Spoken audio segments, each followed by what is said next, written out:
Joined by Tony Kanaan, driver of the number 14 car for AJ Foyt Racing. We'll be doing the 5 oval races. Tony, you made your announcement not too long ago. What has the reaction kind of been around the paddock to your last lap? Oh, it's been great. It's been great. A lot of mixed feelings about, it was a lot of hype before we announced. I was extremely anxious and nervous actually the day before, and the response was awesome. Obviously, not the way that I wanted it to finish my last season, but that was the option that we had, so it wasn't my choice, but we'll make the best out of it. I'm excited that I'll be coming to every IndyCar race in some sort, trying to engage more with the fans. So in a way, I remember sitting down with some of my sponsors and saying, guys, look, what we had planned has changed.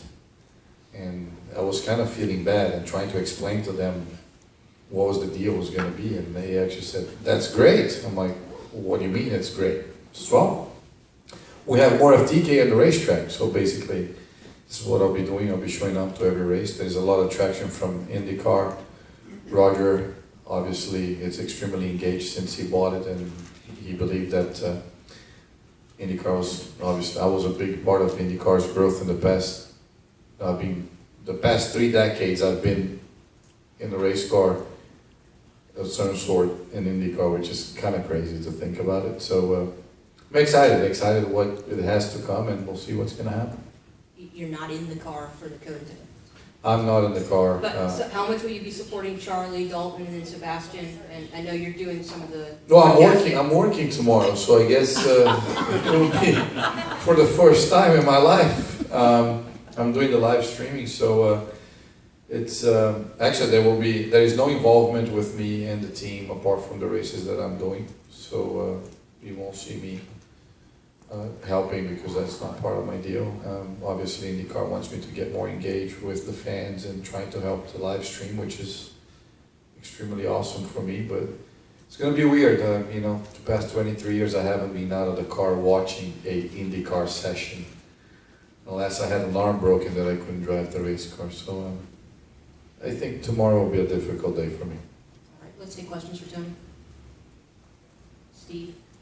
Obviously, you've got a long Ironman streak that's going to end. Congrats on that to begin with, because that's impressive. Is that something that you've thought about? Yeah, obviously. You think about everything, right? When you're making a big decision like that, you kind of scared. You kind of like, what am I going to do next? What's next?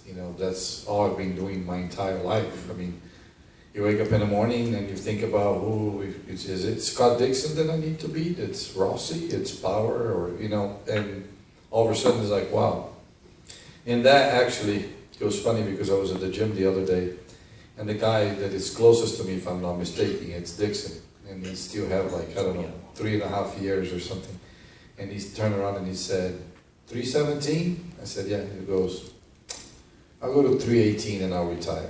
I said, I'll break your foot in one of those races and you ain't not beating me on that. So yes, I thought about it, but it's stuff that, did I think about that 10 years ago? Did I think about that last year?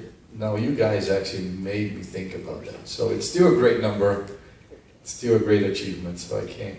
Records are made to be broken, so hopefully we'll hold on to as long as we can. PK? 5 races to go, but say 5-10 years from now, when people think back to your career and your legacy in the sport, what would you like them to think?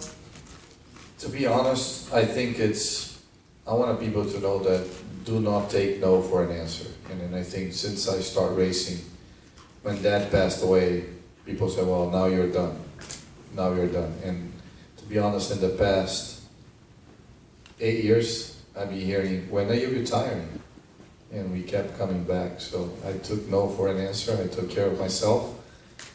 Am I retiring because I'm not physically capable of racing? Not really. So I wanted people to think about, do what you want to do and do not listen to what people have to say. If that's what you want to do, it doesn't matter. You're winning, not winning. Of course, in this room, you guys cover racing for all my career, and let's face it, I have not been doing well in the past 2 years here and there, if whatever the reasons are, but that didn't defeat me or say, you know what, that's it, I don't need this. I love racing, and that's what the message that I want people to look back is the kids that have something that they envy, that's something that they are looking for their future, and not get discouraged by whoever it is. If it's social media, because nowadays everybody has an opinion behind a keyboard, it's not to get discouraged by it, and just go do what you want, because I'm a living proof of that.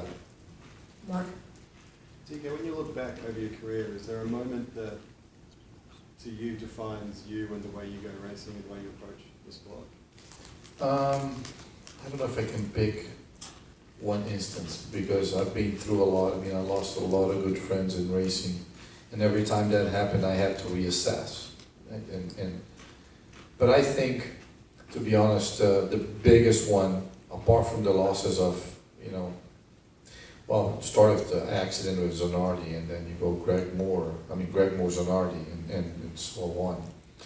Then, I think when I lost my job in 2010, then a lot of people said, well, that's it, he's done. And then I signed up with Jimmy, that was a small team at the time. They're like, well, this will be the end.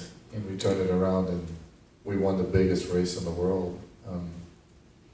To me, that was actually the point that I reflected. I'm glad that I have the personality that I have, and I'm stubborn the way I am, because I refuse to say, I got all that negativity and all that, the bad opinions, that everybody had a bad opinion, but I had an opinion, and I transformed that, and I'll prove to you guys I can do it again. And I would say that 2010, in December, when I lost my job.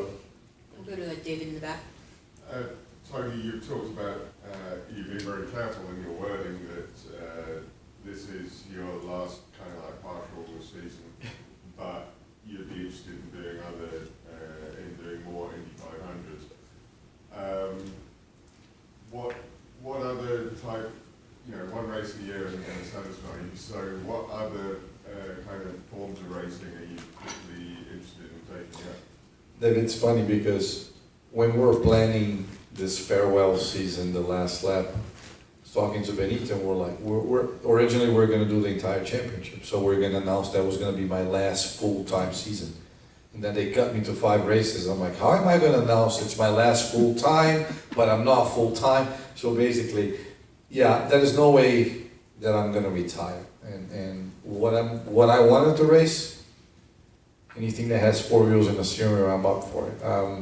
This is now that I have the time, that I'm opening myself to different challenges. I'm talking to everybody. Tony Stewart just, the other day we're just chatting, some dirt racing, some Formula E, some stock car in Brazil, anything that will show up in the radar, I'm there. If it doesn't conflict with the 5 races that I have to do this year. And then next year, now we have all this year to plan and say, how are we going to tackle this? I have not sat down and made a plan, a concrete plan, say, this is what I'm going to do, like use the example of Di Alonso or whoever, saying this, and that. But I think during the course of this year, I'll have a better idea. And do you think that it's encouraging that amount of drivers who come back to just the 500 and they're able to perform kind of like within a few laps? Is that a encouragement for you that you could go on for 100%, and I wouldn't expect anything less than myself. After doing this for 23 years, I better come back and be okay. Otherwise, that means it's really time to retire, So, no, I'm not concerned about that at all. I think as long as, it's still the same cars in the next couple of years, so I think we'll be okay. Once we change cars, it might be a little bit more difficult, I would say, because of the time on the car, but I still plan to race quite a bit. We have time for one more, so Nathan. No, we don't, it's mine, we're gonna have time to do whatever we want. That's what they do. But they wait. He's only got 5 races this year. Exactly, so come on. Carlin this morning announced they'd be testing 2 young Brazilian drivers these next couple days. How do you feel like you and Elio in particular were able to change the interest level and the impact of IndyCar racing and open wheel racing in general in Brazil? I mean, we changed quite a bit. It started with Emerson, and then Gil and Andre came, and then Hélio and I mean, those are the big names. And when you talk about, see this generation of Felipe Nars and Sete, those are kids that they're like 4 years old when we actually start racing in IndyCar. So those are the guys that are like, okay, you know, they did well. This is a good series, and so they're all looking into it. I think, you know, that is the trend in Brazil used to be you race go-karts and you go to Europe because you want to make the Formula One. Nowadays, I think that mentality in the past 15 years have changed, and kids want to grow up and be IndyCar drivers. So I'm glad that it is. I'm glad that we have, you know, those guys testing tomorrow. I think me doing a partial season, I'm the only Brazilian driver. And I mean, Hélio will be back for the 500 as well, but having a full-time Brazilian driver is extremely important, personally for me in Brazil. Come on, let's do it. All right, let's go. Tony, you've always been good with your words and a bit outspoken, a little bit of a punchy message sometimes. I'd love to see you be an ambassador and interview some of your rivals at some point. Hey, tomorrow. I said that to the guys today, though. I don't know what, we're doing the, you know, the broadcast for the next 2 days for the guys on the website. So we'll get controversial tomorrow. Why not? You're gonna throw out on somebody. Why not? I have a couple guys, so I'll keep it as a surprise. But if they let me go interview them, they're gonna be in trouble. Anyone else? Steve? You've always been really involved with the drivers and, you know, sort of the driver safety. How big of a step is the aero screen? It's huge. I mean, I think it's very innovative. I mean, then like everything that is new, you get positive and bad feedbacks. But I think we've been, you know, IndyCar.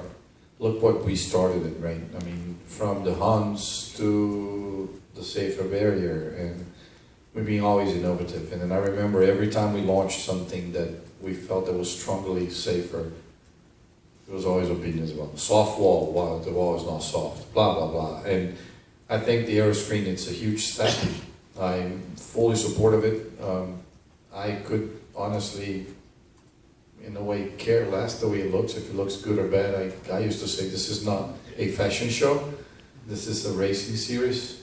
And for the numbers and the data that we got on safety, that's what was gonna make the series safer, and we're gonna get the badge like we always did as the safest racing. I think it's extremely positive. Bruce? You've always been a guy that's got strong opinions, especially with safety and the way the race is held. If the opportunity ever presented itself, could you see yourself working in race control? Ooh, giving penalties to the people that cost me my penalties. Bruce, never say never. I think IndyCar made who I am. If I can give it back to the sport of some sort, I would. Do I see myself in race control? Not in the near future. I think there are more things that I wanted to do apart from driving. I would love to get some young kids and have them direct them on their careers, some teaching, some coaching them. Indirectly, I've done that in barely every team that I race for. So why not continue with that? I think that'll be something that if I could give back to the sport, but I would love to be involved in the sport in any shape or form. So if that's the only opportunity that I would have, I'll definitely take it. Obrigado, Tony. Thank you, guys. Thanks, Tony.